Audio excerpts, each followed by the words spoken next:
اب میں آپ کو ذرا اس جو انسانوں میں سے انسان دشمنی کا جن کا سب سے بڑا رول ہے، میں ان کی 2000 سالہ تاریخ کا آپ کے سامنے نقشہ رکھنا چاہتا ہوں۔ ان 1400 سال کا تو میں نے صرف 4 آپ کو پوائنٹس بتائے۔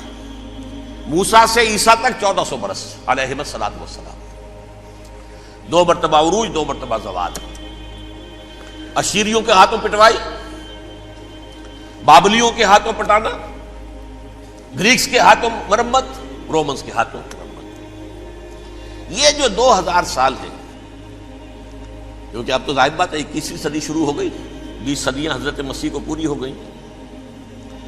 پہلی بات نوٹ کیجئے، حضرت مسیح کی پیدائش ہے سن 1 قبل مسیح۔ یہ نقطہ آپ نے کبھی سنا ہے یا نہیں؟ جب ملینیم کا سلسلہ شروع ہوا تھا پچھلے سال، تو میں نے بیان کر دیا تھا کہ ایک عجیب حساب کے اندر انہوں نے غلطی کی ہوئی ہے۔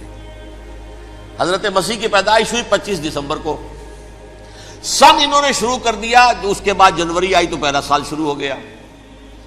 اگر جنوری سے پہلا سال شروع ہوا تو یہ 6 دن جو ہے تو اس کے پچھلے سال میں تھے، لہذا کہا جائے گا کہ Jesus Christ was born 1 year before Christ BC۔ تو 1 قبل مسیح میں حضرت مسیح کی پیدائش ہوئی۔ یہ آخری اسرائیلی نبی اور رسول۔ یہودی علماء کی مخالفت، دشمنی، سولی پر چڑھوا دینا میں بیان کر چکا ہوں۔ سن 33 عیسوی میں جبکہ حضرت مسیح کی عمر 33 برس تھی، اللہ تعالیٰ نے انہیں زندہ آسمان پر اٹھا لیا، لیکن یہودیوں نے اپنے خیال کے مطابق انہیں سولی پر چڑھوا دیا، ان کی موت واقع ہو گئی۔ اگرچہ اس کے بعد یہ اختلاف ہے ان میں، یہودی کہتے ہیں وہ سولی پر چڑھ گیا، ختم ہوا، مر گیا۔ عیسائی کہتے ہیں نہیں، انتقال ہوا ہے مسیح کا صلیب پر، لیکن پھر وہ دوبارہ زندہ ہو گئے ہیں۔ ان کی لاش ایک غار میں رکھ دی گئی تھی، وہاں ریزریکشن ہو گیا، ان کا باعث بعد الموت وہیں ہو گیا، اور پھر انہیں اللہ نے زندہ آسمان پر اٹھا دیا۔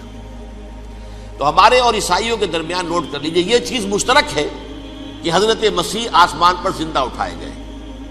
فرق کیا ہے؟ وہ سمجھتے ہیں کہ سولی دیے گئے، سولی پر مرے، پھر زندہ ہوئے، پھر گئے۔ ہم سمجھتے ہیں کہ نہیں، وما صلبوہ وما قتلوہ، انہوں نے نہ صلیب دے سکے انہیں اور نہ انہیں قتل کر سکے، بل رفعہ اللہ الیہ، اللہ نے اٹھا لیا۔ پھر ہمارا اور یہ اس کا عیسائیوں کا ایک اور اتفاق ہے، سیکنڈ کمنگ آف جیسس، حضرت مسیح دوبارہ آئیں گے۔ یہ عیسائیوں کا بھی عقیدہ ہے اور ہمارا بھی۔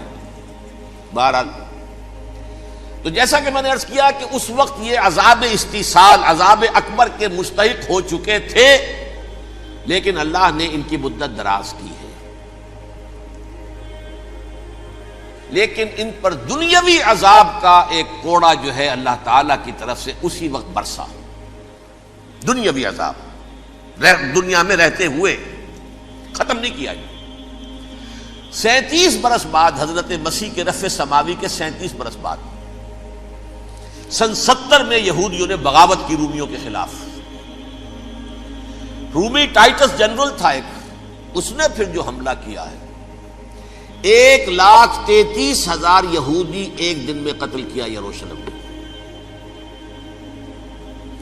اور ہیکل سلیمانی گرا دیا۔ وہ ہیکل پہلے بھی گرا تھا، پہلے 1400 سال کے دوران میں بھی نبوکدنضر نے گرایا تھا، لیکن پھر اس کے 150 سال بعد انہوں نے دوبارہ بنا لیا تھا، اس لیے وہ اسے سیکنڈ ٹیمپل کہتے ہیں۔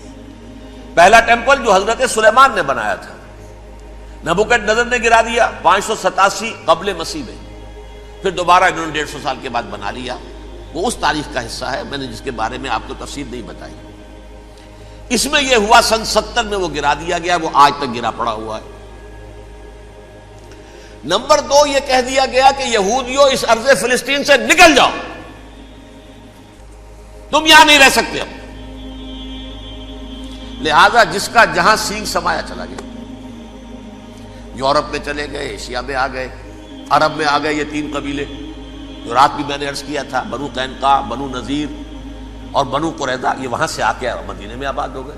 جس کا جہاں سینگ سمایا، افریقہ میں، ہندوستان میں، جہاں چلے گئے، ڈایاسپورا اسے کہتے ہیں، وہ آپ نوٹ کر لیجیے اس لفظ کو، ڈایاسپورا، ہمارا دور انتشار، جبکہ ہمیں ہماری اصل سرزمین تو فلسطین ہے، حضرت ابراہیم کا مسکن، حضرت اسحاق حضرت یعقوب کا مسکن فلسطین، یہ ہے ہماری اصل جاگیر، یہ تو ہماری جدی پشتی جاگیر ہے، لیکن یہاں سے نکال دیے گئے سن 70 عیسوی میں، اور وہاں سے لے کے 1917 تک ان کا ڈایاسپورا جاری رہا۔ یہ دور انتشار ہے۔ اس دور انتشار کے اب چند حصے ہیں جس کو میں چاہتا ہوں کہ آپ علیحدہ علیحدہ سمجھ لیں۔ دور انتشار کا جو پہلا جو ہے تقریباً 300 برس رومی حکمران تھے، وہ یہودیوں کے بھی دشمن تھے اور عیسائیوں کے بھی دشمن تھے، عیسائی اور یہودی ایک دوسرے کے بھی دشمن تھے، لیکن رومی سمجھتے تھے کہ یہ ایک ہی تھیلی کے چٹے بٹے ہیں۔ رومیوں کے نزدیک عیسائی بھی یہودیوں ہی کا ایک فرقہ تھے، کوئی علیحدہ مذہب تو تھا ہی نہیں، لہذا رومی جو ہیں رومنز وہ ان دونوں کو ستاتے تھے، مارتے تھے، اور یہ آپس میں لڑتے تھے، یہودی عیسائیوں کو مارتے تھے، عیسائی یہودیوں کو مارتے تھے۔ یہ ہے 300 برس تک کی تاریخ۔ سن 300 عیسوی میں کیا ہوا؟ ایک معجزہ ہو گیا۔ بہت عظیم ایمپرر کانسٹینٹائن، قسطنطین اعظم، رومن ایمپررز میں سے بہت بڑا ایمپرر، وہ عیسائی ہو گئے۔ اب تو معاملہ بالکل تلپٹ ہو گیا، پوری سلطنت عیسائی ہو گئی۔ اب عیسائیوں کے عیش ہو گئے اور یہودیوں پہ مار پڑنی شروع ہوئی۔ اب عیسائیوں کا آپ خود سوچئے کہ جنہیں وہ خدا بنا بیٹھے ہیں، خدا کا بیٹا قرار دے رہے ہیں، ان کے قاتل کون؟ یہودی بدماش۔ لہذا ان کی وہ پٹائی شروع ہوئی ہے یورپ میں، پوری رومن امپائر میں انہیں ذلیل کیا گیا، شہروں میں آمد بند، علیحدہ رہو، گھیٹوز کے اندر رہو۔ یہودی کا نام جو ہے وہ گالی بن گیا، جیسے آج بھی یہودی گالی کہتے ہیں، جیسے خنزیر کا لفظ، آخر وہ بھی اللہ کی مخلوق ہے، لیکن آپ کو معلوم ہے کوئی شخص زبان پر نام نہیں لانا چاہتا خنزیر کا، سور کا، ہے تو مخلوق، وہ بھی ایک حیوان ہے۔ ایسے ہی یہ ہے یہودی گالی، جیوٹ گالی۔ لہذا ایک طرف تو ان دونوں کے درمیان دشمنی، جس کو قرآن کہتا ہے وَأَغْرَيْنَا بَيْنَهُمُ الْعَدَاوَةَ وَالْبَغْضَاءَ، ہم نے ان کے مابین دشمنی جو ہے پیدا کر دی ہے۔ اور جب یہ پوری سلطنت عیسائی ہو گئی تو قافیہ تنگ ہو گیا یہودیوں کا۔ اب آئیے 571 عیسوی، یعنی جب کہ ڈایاسپورا کو کتنا عرصہ ہو چکا تھا؟ 500 برس۔ سن 70 سے شروع ہوا ڈایاسپورا، جب ٹائٹس نے گرایا ہے ہیکل کو اور نکال باہر کیا انہیں فلسطین سے، بھاگ جاؤ، یہاں ایک یہودی بھی نہیں رہے گا، فلسطین سے نکال دیے گئے۔ اس کے پورے 500 برس بعد سن 571 عیسوی میں حضور کی پیدائش ہوئی، ولادت با سعادت محمد الرسول اللہ صلی اللہ علیہ وسلم۔ 610 میں آپ پر وحی کا آغاز ہوا، لیکن حضور کے ساتھ ان کا معاملہ کیا رہا؟ اول تو جبکہ حضور ابھی مکے ہی میں تھے، یہودیوں نے ریشہ دوانیاں شروع کر دی حضور کے خلاف۔ قریش مکہ کو سکھاتے تھے، پڑھاتے تھے، ان سے یہ پوچھو، ان سے یہ پوچھو، انہیں اس طرح تنگ کرو، ان سے یہ امتحان لو، یہ آپ کے علم میں ہے۔ سورہ بنی اسرائیل میں، سورہ کہف میں وہ سوالات جو امتحانی سوالات آئے تھے، ذوالقرنین کون تھا، اصحاب کہف کون تھے، تم رسول بنے پھرتے ہو تو بتاؤ، اور یہ روح کی حقیقت کیا بتاؤ، یہ ساری ریشہ دوانیاں کر رہے تھے بیٹھے ہوئے، ابھی وہیں پر حضور ابھی پہنچے بھی نہیں۔ ہجرت فرما کر حضور تشریف لے آئے تو حضور نے، جسے ماسٹر سٹروک کہا جائے گا، یعنی اسٹیٹس مین شپ کا ماسٹر سٹروک، آپ نے مدینے میں آتے یہودیوں کے ساتھ پیکٹ کر دیا، جوائنٹ ڈیفنس پیکٹ آف مدینہ، کہ اگر مکے والے ہم پر حملہ کریں گے تو ہم مل جل کر ایک قوم کی حیثیت سے مقابلہ کریں گے۔ یہ میثاق مدینہ کہلاتا ہے، جس کے بہت غلط معنی پہنائے جا رہے ہیں آج کل۔ بہرحال میں موضوع میرا چونکہ یہ نہیں، میں ادھر نہیں جاؤں گا، لیکن ہوا کیا؟ ہر مرتبہ یہ خیانت کے مرتکب ہوئے، ان نے جو عہد کیے تھے ان سے پھرے، اندر ہی اندر سازش، ریشہ دوانی، حضور کی بدترین دشمنی۔ سورہ نساء کی آیت نمبر 12 میں 14 میں 13 میں فرمایا ہے لا تزال تطلع علی خائنۃ منہم، اے نبی ہمیشہ آپ کے علم میں ان کی طرف سے خیانتیں، بددیانتیاں آتی رہیں گی. اور بار بار وہ مسلسل جنگ کی آگ بھڑکاتے تھے. قریش کو دعوت دیتے، آؤ آؤ آؤ ہم اندر سے بغاوت کر دیں گے، تم آؤ تو صحیح، ختم کریں محمد کو اور اہل ایمان کو صلی اللہ علیہ وسلم ورضی اللہ تعالی عنہم اجمعین. لیکن پھر جب وہ آتے تھے تو یہ دبک جاتے تھے، ان میں ہمت نہیں تھی، میدان کے مرد نہیں رہے تھے. کہ سورہ حشر میں ان کا نقشہ کھینچا گیا ہے. کھلے میدان میں مقابلے کی اس کے اندر صلاحیت ہی نہیں. یہ تو فصیلوں کے پیچھے سے، جیسے عورتیں کہیں دیہات میں لڑائی ہوتی ہے تو مرد جو ہے گلیوں میں لڑتے ہیں، عورتیں اوپر سے پتھر پھینکتی ہیں، بس وہ کام یہ کر سکتے تھے. من ورائے جدر، فصیلوں کے پیچھے سے، جنگ میں میدان میں نہیں آ سکتے. بہرحال قرآن مجید میں ہے یہ سورہ مائدہ کی آیت نمبر 64، کلما اوقدوا نارا للحرب اطفاها اللہ. اکثر و بیشتر مواقع پر تو یہ جب آگ بھڑکاتے تھے جنگ کی، اللہ اسے بجھا دیتا تھا. لیکن بہرحال اس کے باوجود جنگیں ہوئی، غزوہ بدر، غزوہ احد ہوئی کہ نہیں؟ یہ ساری اصل شرارت میں. اور اس کے نتیجے میں حضور نے پھر ایک ایک کر کے 3 قبیلوں کو سزا دی. غزوہ بدر کے فوراً بعد بنو قینقاع نکالے گئے مدینے سے، غزوہ احد کے فوراً بعد بنو نذیر نکالے گئے، اور غزوہ احزاب کے بعد بنو قریظہ نکال دیے گئے. یہ تو میں نے آپ کے سامنے رکھ دیا صرف حضور کے زمانے میں ان کا کیا رویہ رہا. دشمن، رات بھی ہم نے وہ آیت پڑھی تھی، لَتَجِدَنَّ أَشَدَّ النَّاسِ عَدَاوَةً لِلَّذِينَ آمَنُوا الْيَهُودُ وَالَّذِينَ أَشْرَكُوا. اہل ایمان کی دشمنی میں شدید ترین تم پاؤ گے یہودیوں کو اور مشرکین. مشرکین بھی بعد میں ہے، پہلے یہودی. حضور کے بعد کیا ہوا اب یہ نوٹ کیجئے، یہ ان کی تاریخ کا دوسرا دور. حضرت عمر رضی اللہ تعالیٰ عنہ کا عہد خلافت ہے. بیت المقدس کا محاصرہ کیا گیا، فصیل بڑی اونچی، شہر اندر سے سیلف سفیشینٹ، حملے کا راستہ کوئی نہیں. محاصرہ طول کھینچ رہا ہے لیکن ان کے پاس رسد بھی موجود ہے، پانی بھی موجود ہے، وہ دروازے بند کر کے بیٹھے ہوئے. بالآخر اللہ تعالیٰ کی مشیت کا ظہور کیسے ہوا؟ ان کے کچھ علماء آئے فصیل پر، کہا دیکھو مسلمانوں، تم قیامت تک بھی یہاں پڑے رہو گے محاصرہ کر کے، ہمارا یہ شہر فتح نہیں ہوگا.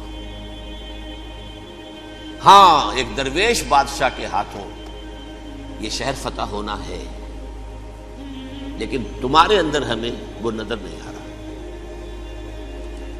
ابو عبیدہ بن الجراح رضی اللہ تعالی عنہ، امین هذه الامہ، ان کا فوراً ذہن گیا وہ درویش بادشاہ مدینے میں بیٹھا ہوا ہے عمر رضی اللہ تعالی. اب ایک اور عمر بھی ہے جو قندھار میں بیٹھا ہے. نقشہ وہی ہے، سادگی کی حد تک نقشہ وہی، بالکل وہی، اپنی آنکھوں سے دیکھا ہے وہی سادگی. عمر اول، عمر ثانی تھے عمر بن عبد العزیز. اب ایک اللہ کے فضل سے اللہ تعالیٰ ایدہ اللہ بنصرتہ، اللہ تعالیٰ ان کی نصرت فرمائے، دشمنوں کو ان کے مقابلے میں نیست و نابود کرے.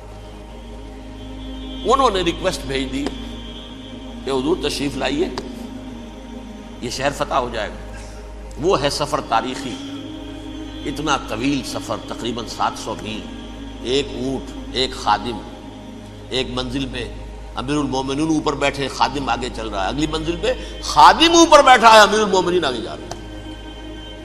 اور جب پہنچے ہیں تو وہ باری تھی خادم کی. اس نے ہاتھ جوڑ دیا، حضور خدا کے لیے تم کیا کہیں گے لوگ، وہ میرا برا حال کر دیں گے، تمہیں شرم نہیں آئی؟ امیر المومنین پیدل آگے چل رہے ہیں نکیل پکڑ کر، اور تم بیٹھے ہو اوپر براجمان ہو.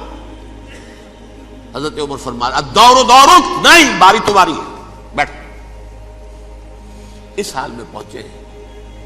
اور پھر یہ کہ ابو عبیدہ بن الجراح آئے ہیں، استقبال کیا ہے تو دیکھا ہے اس حال میں چلے آ رہے ہیں. عمر نکیل پکڑے ہوئے چلے آ رہے ہیں، اور کہتے ہیں کہ کہیں کیچڑ ویچڑ تھا، جوتے خراب ہو گئے تھے، وہ بھی اتار کے ہاتھ میں پکڑے ہوئے، کپڑے تو تھے ہی پھٹے ہوئے. انہوں نے کہا بھی حضرت ابو عبیدہ نے، دیکھیے یہ بڑا متمدن ملک ہے، بڑا مہذب علاقہ ہے یہ، آپ ذرا حلیہ اپنا درست فرما لیں تب جا کے پیش ہم آپ کو کریں گے. آپ نے فرمایا نحن قوم اعزنا اللہ بالاسلام، ہم وہ قوم ہیں جنہیں اللہ نے عزت دی ہے اسلام کے ذریعے سے. کپڑوں کے ذریعے سے نہیں، دولت کے ذریعے سے نہیں۔ اسی حال میں گئے ہیں، اوپر سے انہوں نے کھڑے ہو کر نشانیاں دیکھی ہیں، اپنی کتابیں کھولی، ہاں یہ وہی ہے، اچھا لو جی سرنڈر، شہر تمہارے ہاتھ میں۔ خون کا ایک قطرہ نہیں بہا اور بیت المقدس فتح ہو گیا۔ لیکن اس وقت حضرت عمر نے ایک نرمی یہ کی کہ یہودیوں کے لیے بھی اسے اوپن سٹی قرار دے دیا۔ یہ احسان عظیم حضرت عمر کا، اس سے پہلے یہودی آ ہی نہیں سکتا تھا، داخل ہی نہیں ہو سکتا تھا، وہاں وہ آ کر وزٹ نہیں کر سکتا تھا، زیارت نہیں کر سکتا تھا اپنے مقدس مقامات کی۔ حضرت عمر نے یوں سمجھیے کہ تقریباً 550 برس کے بعد ان کے لیے راستہ کھولا ہے کہ ہاں تم آ سکتے ہو، زیارت کر سکتے ہو۔ لیکن یہ عیسائیوں نے لکھوایا معاہدے کے اندر، انہیں یہاں آپ آباد ہونے کی اجازت نہیں دیں گے، لیکن کم وزٹ دی پلیسز، دیکھیں زیارتیں کریں اور جائیں۔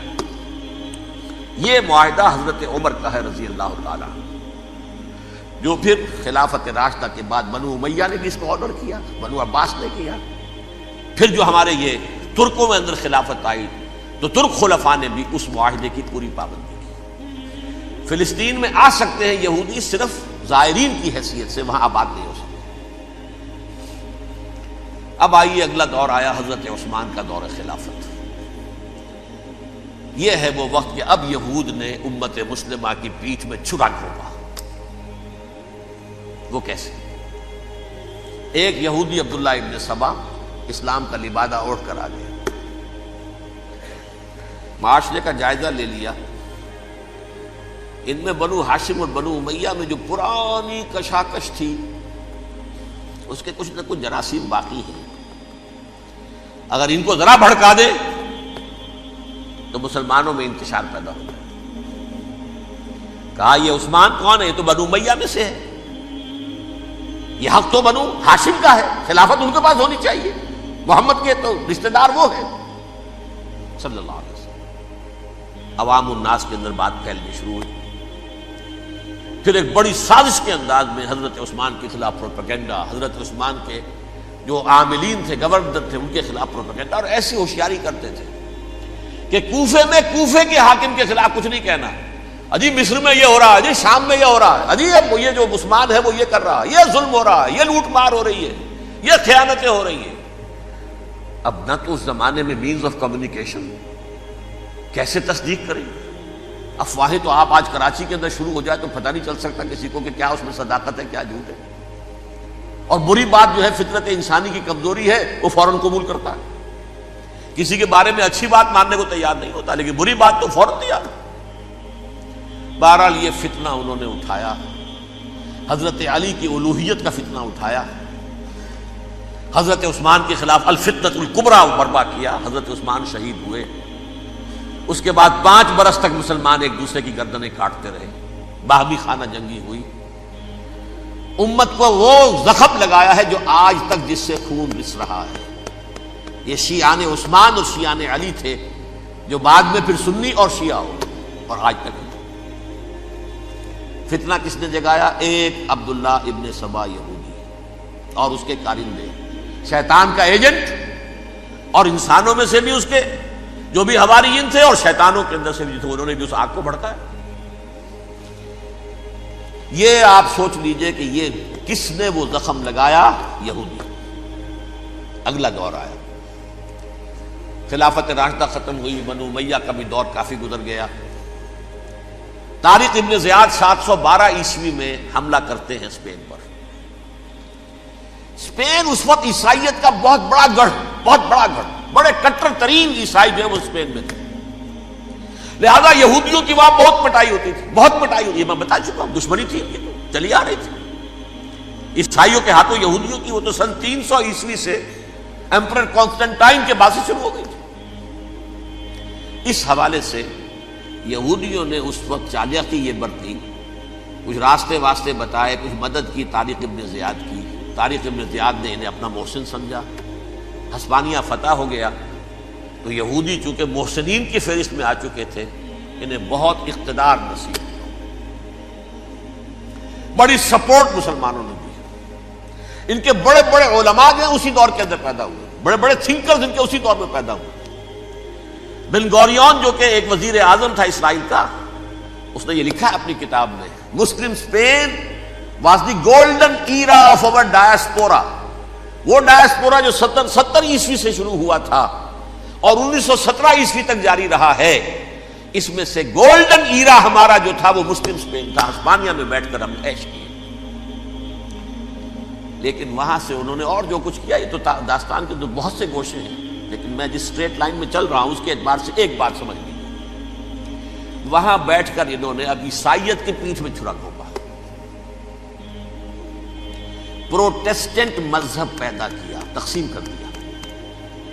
جیسے شیعہ سنی کی تقسیم، عبداللہ ابن سبا، رومن کیتھولک اور پروٹیسٹنٹ کی تقسیم، یہودی علماء. ہوتا کیا تھا؟ ہسپانیہ کی یونیورسٹیاں ہیں، کارڈووا میں ہے، ٹولیڈو میں ہے، گریناڈا میں ہے، غرناطہ، قرطبہ، تولیتلا، اور وہاں آتے تھے لوگ. فرانس سے چلے آ رہے ہیں نوجوان پڑھنے کے لیے، جرمنی سے چلے آ رہے ہیں، اٹلی سے چلے آ رہے ہیں. 3 ہی ملک قریب ترین پڑھتے ہیں سینٹرل جو یورپ کے ہیں. یہاں پر جو ہے وہ اسلام جو نور پھیلا رہا تھا اس سے بھی مستفیض ہوئے. جہالت کے جو ہے پردے ان کے وہ چھٹے. اس کے ساتھ ہی وہ یہودی وہاں ان کے اندر جو جراثیم داخل کر رہے تھے وہ اس عیسائیت کے خلاف بغاوت تھی. جو اس وقت دنیا میں عیسائیت اس وقت تھی، پوپ کا راج تھا دنیا میں اس وقت. یورپ میں جو عیسائیت تھی اس میں ایک طرف بادشاہ تھے، لیکن بادشاہوں کی حیثیت وہاں پر یوں سمجھ لیجئے کٹ پتلیوں کی تھی. اصل قوت پوپ کے ہاتھ میں تھی. اور پوپ کو انہوں نے جیسے قرآن نے کہا اتخذوا احبارهم ورهبانهم اربابا من دون اللہ، کیونکہ سینٹ پال نے شریعت موسوی ساقط کر دی تھی تو اب شریعت تھی ہی نہیں. پوپ کو اختیار تھا جس چیز کو چاہے حلال قرار دے دے، جس چیز کو چاہے حرام قرار دے دے. اتخذوا احبارهم ورهبانهم اربابا من دون اللہ. انہوں نے کہا صاحب یہ پوپ کس بلا کا نام ہے، یہ بھی انسان ہے. بات تو ٹھیک تھی نا، اصل حیثیت تو کتاب کی ہونی چاہیے، ڈیوائن بک، دی ریویلڈ اسکرپچر. لہذا اور یہ کتاب ہر شخص پڑھ سکتا ہے. کوئی پوپ کے باپ کو جو ہے کوئی اس کے لیے پروپرائٹری رائٹس تو نہیں ہے کہ صرف پوپ پڑھ سکتا ہے یا پادری پڑھ سکتے ہیں. ہم بھی پڑھ سکتے ہیں، ہم بھی سمجھ سکتے ہیں. یہ باتیں تھی کہ جن کو بڑھا چڑھا کر بیان کر کے اور پوپ کا اقتدار ختم کرا دیا اور توجہ مرکوز کر دی بائبل کی طرف. اب بائبل میں بڑا حصہ تو اولڈ ٹیسٹامنٹ کا ہے. نتیجہ کیا ہوا؟ یہود کی عظمت پروٹیسٹنٹس کے نزدیک مسلم ہو گئی. اصل قوم تو یہ ہے، وہ دشمنی بدلی کہ نہیں بدلی؟ موسیٰ کے امتی یہ ہے، تورات موسیٰ کو دی گئی، ابراہیم کی نسل یہ ہے. لہذا وہ جو دشمنی تھی، جو عداوت تھی کہ ہمارے خدا کو سولی چڑھانے والے ہیں یہ بدماش، اس کا ازالہ ہوا اس پروٹیسٹنٹ مذہب کے نتیجے میں. یہ میں اب آپ کو بتاتا ہوں کہ ایک نتیجہ وہ نکلا ہے جسے برٹرنڈ رسل نے بیان کیا ہے. اس کی کتاب ہے ان پریز آف آئیڈلنس، صفحہ 108. وہ لکھتا ہے the Christians retaining the Judaic belief in special revelation added to it the Roman desire for world wide domination and the Greek taste for metaphysical subtleties. The combination produce the most fiercely persecuting religion that the world has yet known. یہ 3 چیزیں آ کر عیسائیت میں مل گئی. ایک تو جب یہ اولڈ ٹیسٹامنٹ جو ہے وہ ان کے ہاتھ میں آ گئی، اور اس کے میں کچھ آپ کو بتا دیتا ہوں کہ اولڈ ٹیسٹامنٹ کی تعلیمات، کیونکہ یہ اولڈ ٹیسٹامنٹ جو ہے یہ محرف تھی. اصل تورات تو گم ہو گئی تھی 587 قبل مسیح میں، جب پہلی مرتبہ ہیکل جو ہے تباہ ہوا ہے اس وقت ختم ہو گئی تھی. اس کے کوئی 150 سال کے بعد انہوں نے یادداشتوں سے مرتب کر کے لکھی ہے. اب اس میں ان کے اپنے خیالات، اپنے امانی، اپنی توجیحات وہ شامل ہو گئی. لہذا میں آپ کو حوالے دیتا ہوں اس کتاب کے اندر مظالم کی جو تعلیم دی گئی ہے اہل کتاب نے اپنے مظالم قتل عام کے جواز کے لیے تورات میں تبدیلیاں کی اور پیغمبروں پر دہشت ناکی اور بدترین حرام کاری کے الزامات لگائے. سنیے، پہلا حوالہ ہے یہ گنتی باب 31 آیات 17-18. اس لیے ان بچوں میں جتنے لڑکے ہیں سب کو مار ڈالو، اور جتنی عورتیں مرد کا منہ دیکھ چکی ہیں ان کو بھی قتل کر ڈالو، لیکن ان لڑکیوں کو جو مرد سے واقف نہیں اور اچھوتی ہیں اپنے لیے زندہ رکھو. یہ کسی اللہ کی کتاب کا یہ جملہ ہو سکتا ہے؟ کسی ریویل بک کا؟ اور سنیے، یہ ہے استثناء ڈیٹرانومی باب 20 آیت 16-18. پر ان قوموں کے شہروں میں جن کو خداوند تیرا خدا میراث کے طور پر تجھ کو دیتا ہے، کسی ذی نفس کو جیتا نہ بچا رکھنا، جیسا خداوند تیرے خدا نے تجھ کو حکم دیا بالکل نیست کر دینا.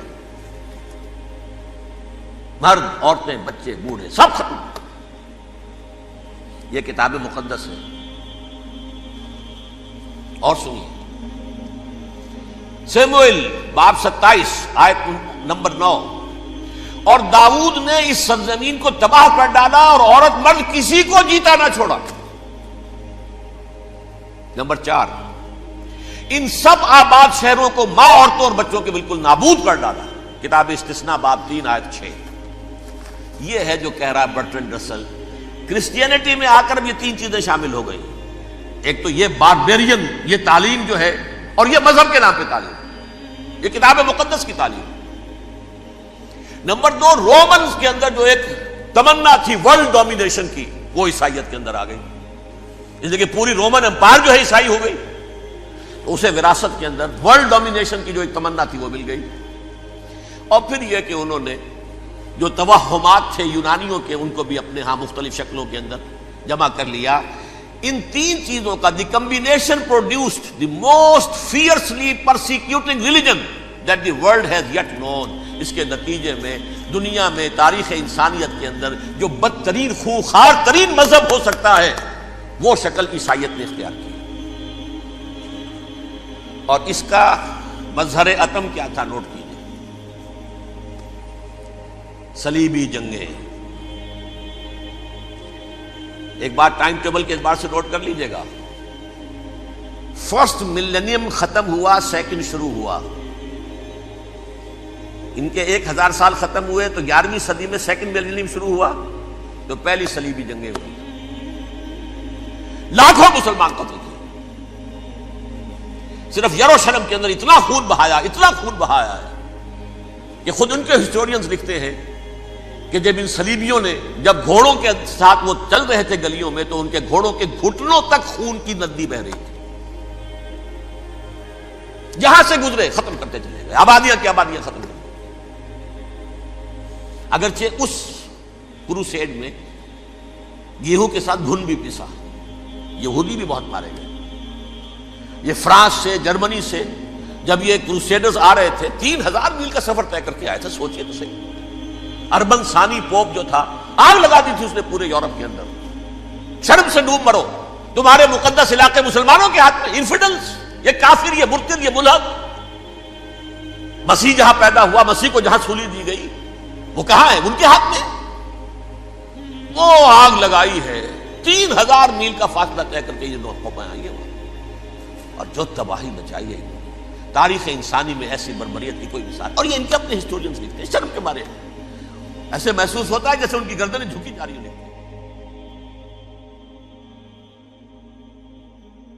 کر غور کر غور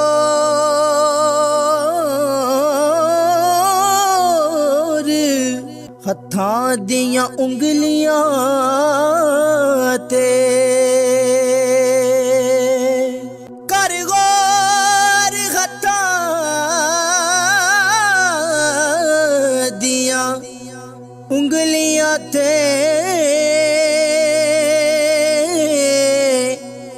ہر ایک وچ فرق ضرور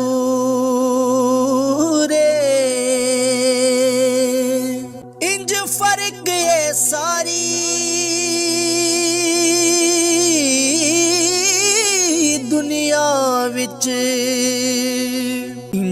ایک